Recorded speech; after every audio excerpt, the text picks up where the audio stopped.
What's up, everybody? Happy fucking Friday. I hope all of you are having a great Friday so far. I am. Anyway, let's get down to the video. Let's get down to the nitty gritty. I want to thank somebody because on my yesterday's video, this morning, they reminded me what I was meant to talk to y'all about. Roger Howarth is going to go to One Life to Live for about 4 weeks, you know, for the reboot of One Life to Live. But don't fret, he's coming back to General Hospital as Todd Manning, so don't get all hostile. He's coming back as Todd, not a new character, thank God. I always thought that idea would be so dumb to let them leave and then bring them back like 2-3 months later or something like that as a different character when we just saw them as you know, a different character. It would be crazy. But anyway, good luck to Roger Howarth. And here's a fun fact. You know how Kristen Alderson and Michael Easton actually reside in LA? So it would be difficult for them to go to Connecticut and do One Life to Live? Here's the thing. Roger Howarth still has his house in New York. So it would definitely, the commute from Connecticut to New York would definitely be easy for him to do One Life to Live. That's the fun thing. But he's definitely coming back to GH on a permanent basis, so good luck to Roger Howarth. I don't know the status of Kristen Alderson or Michael Easton, what's going on with them. If they're coming back, I don't know. That's in limbo. Anyway, let's get down to the nitty gritty. Today's episode of GH. KRISTINA, Johnny, I actually like their scenes together. You want to know why? Because it's good to see Johnny interact with somebody, you know, because he don't have anybody else to really, from the outside, to really talk to, besides maybe KRISTINA and Star and maybe Carly one day. But you know, their conversation was good, how they talked, and you know, she was comforting him about, you know, being in jail and stuff like that. Some of y'all said some crazy shit. Y'all said, what if they're trying to get Johnny Zaccharra and KRISTINA to hook up? What kind of relationship could they have from prison? What, they gonna get conjugal visits and shit? What kind of, he's going to prison for 20 years. There would be no reason to put KRISTINA with Johnny at this point. There would be no point in putting Johnny Zaccharra with any woman. He's in jail for 20 freaking years. Hello? What is the purpose? I'm just saying. Anyway, moving on. This Molly, Rafe, TJ situation, I was hoping Alexis wouldn't have went too hard on Molly. Like I said yesterday, what Molly did, hiding Rafe in the bedroom, in her bedroom, in the house, period, was wrong. Of course it was wrong. But she did it for the right reasons. But it was still wrong. She shouldn't have did that. But I understand why she did it. And some of y'all actually agreed with what I said about Sam, not, you know, it being Sam's fault. First of all, I never said it was Sam's fault. Some of y'all misquoted me. I never, not one time, said it was Sam's fault. Danny went missing. I said Sam should have took better precautions to protect Danny. It's not her fault. It's not Molly's fault. It's not Ray's fault. Heather Weber would have tried to get that kid either way. So it's not Sam's fault. I just said she should have took better precaution because she knew Heather Weber was out on the loose, and Heather Weber already kidnapped her son once. So it would have been smart to kind of put a guard outside the house or something like that to make sure can't nobody get in. That's all I'm saying. But anyway, yeah, I don't think Alexis should have went hard on Molly because, you know, Molly's a generally good kid. You know, I mean, yeah, sometimes she do some bad things, but she does bad things for the right reasons, not the wrong reasons. Some people do dumb shit for the wrong reasons, but she did something dumb for the right reason.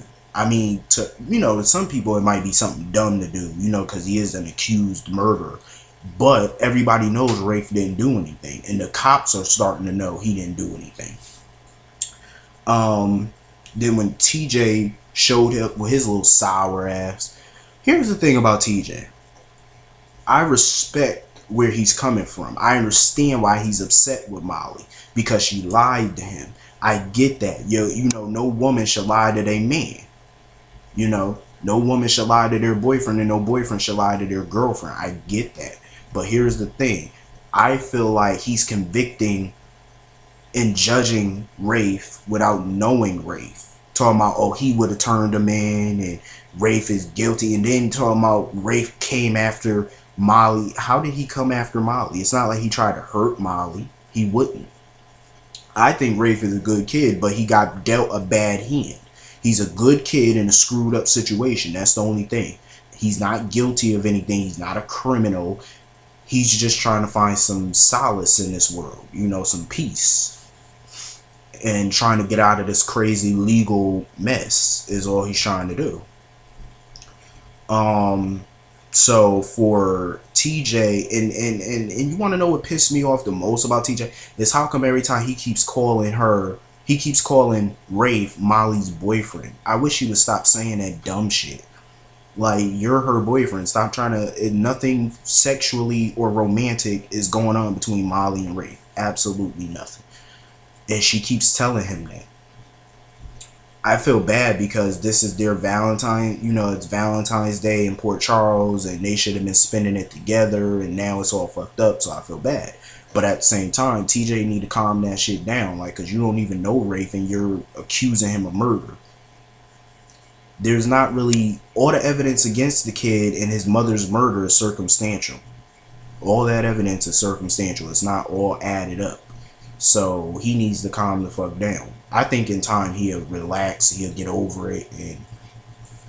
But at this point, I'm over it. I want Rafe and Molly. And people already got a name for them. What is it? Mafe, I think, is the name for Molly and Rafe. Mafe or Raleigh, Rayleigh. I don't know. Y'all work motherfucking quick. Y'all already got a nickname for their ass already. Y'all motherfuckers work quick. I'm just saying, when y'all be throwing names together on couples and shit, y'all work motherfucking fast. I love that shit though. Anyway, Todd fucking Manning. You know what? I'm gonna get to Todd last. I'm gonna talk about that last. I don't even want to talk about that right now. Sonny and Shawn sitting there talking about the ZACCHARA organization. Here's what I'm confused. I've been confused about this the last 4 years since Claudia died. I've been confused about this. When did Johnny take back the ZACCHARA organization? Sonny owned the ZACCHARA organization when he married Claudia. Anthony gave it to him. It was legally his. Technically, it was his. He owned it. Because that was a part of the deal for marrying Claudia. But then when Claudia died, it's like Johnny took back the organization. You can't take back an organization. I don't understand that.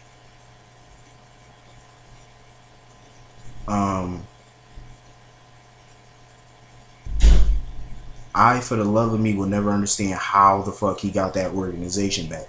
But now Sonny and Shawn are trying to talk about how to get the organization back from Johnny.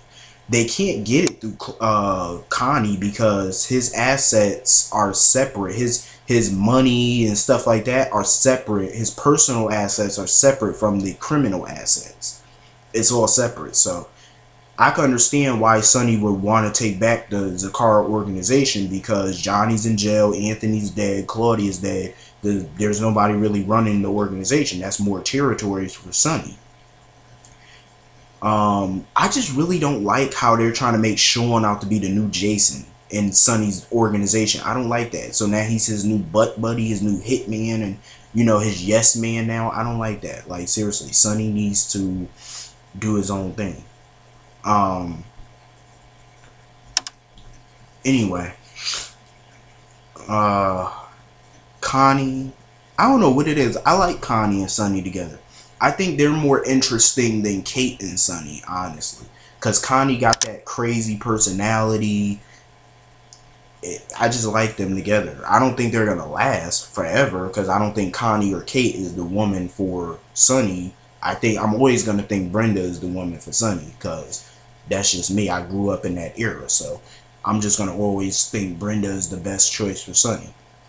But I'm willing to deal with him and Connie hooking up. The scenes with Diane and Connie, I loved it. Diane, let me tell you something, that bitch is about her money, and I love it. Diane do not play. If you don't get her that check, she will drop your ass as a client like that. She don't play that shit. I'm surprised that she represent Rafe. He ain't got no money, but I mean, he does come from the Barrington family, and the Barringtons did have some money, so I'm sure he has some type of inheritance coming. But Diane be about her motherfucking money. She tried to tell Connie to blame Kate for the crimes that were committed on New Year's Eve and stuff like that.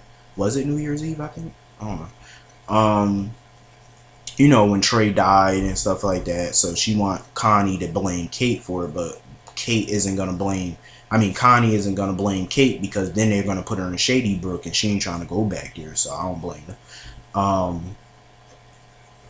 But anyway, I love the scene with Shawn and Alexis. We need more Shawn and Alexis. Like, why are we not seeing more of their relationship, Shawn and Alexis? I want to see more of their relationship. They got to spend Valentine's Day together. You know, this is actually Shawn and Alexis's first Valentine's Day as a couple. This is their first V-Day as a couple. So I think it should have been special. I can't wait to see the party at the Hornet Star on Monday for Valentine's Day. I can't wait to see it. Hopefully it's gonna be off the hook. Now, Todd. Oh man, Todd is fucking nuts. He is so funny. Like, I'm glad Sam believed Todd that he wouldn't try to kidnap Danny. Because first of all, Todd, I can understand why he kidnapped Danny the first time, because of Taya. But he didn't really have a reason to try and kidnap Danny a second time. What purpose would it serve him to kidnap Danny this time? For what? And second of all, Todd learned his, you know, from his mistake, and he already know he would never try that shit again, and he know he wouldn't. It's bad karma, like he said. And what the hell was Carly doing at Pier 52? She just showed up at Pier 52. I'm like, what the hell was you doing there? Carly actually didn't get on my nerves on today's episode, because I love what she said, how she was going to spend Valentine's Day with Jocelyn. I was like, that's the best answer I've ever heard from Carly in a long time. You don't need a man to spend Valentine's Day with. Shit, spend Valentine's Day with your kids. That's what Sam doing. She's spending Valentine's. She planning on spending Valentine's Day with Danny. And I love that. How parents are just spending their day with their kids and not worried about a man. Or, you know, I love that shit. That's the best answer I heard from Carly. And I'm glad that she's softening up against Todd. You know, she believe him. And he ain't got no real reason to lie anyway. The scenes with Todd and John, those scenes was funny. And then when Anna Devane asked Todd, he picked her, when she asked if Caleb threw Heather Weber with one arm. That shit surprised me too, when Caleb threw that bitch with one arm. Because here's the thing, she's a heavy bitch. Heather Weber heavy. As you know, Heather Weber, she ain't no skinny Coke bottle girl. That's, you know, she heavy.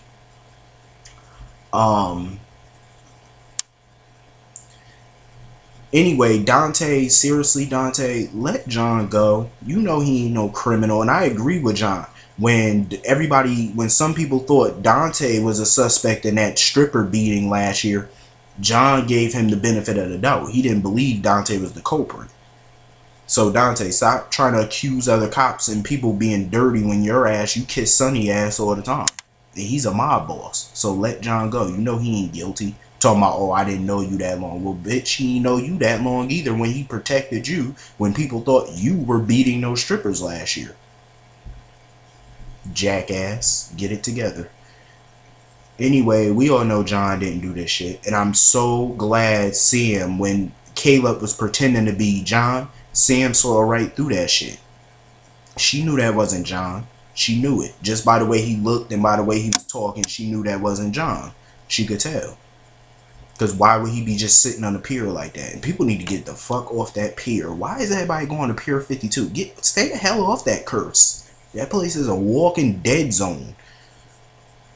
God. Anyway. Caleb was scaring me though. When he was walking up on Sam and stuff and Danny, I was like, if that bastard touched him, I swear to God, if he don't get the fuck away from Sam, I will go ballistic. Like, get away from my girl. Like, seriously, get away from her. Oh my God, like, I was fearful for Sam, but I already know Sam didn't have that baby in her hand. She'll fuck Caleb up. You know Sam know how to fight. But anyway, I hope all of you have a wonderful, wonderful weekend, terrific weekend. And I will see you all Monday. So anyway, I hope all of you have a great weekend. I'll see you all Monday.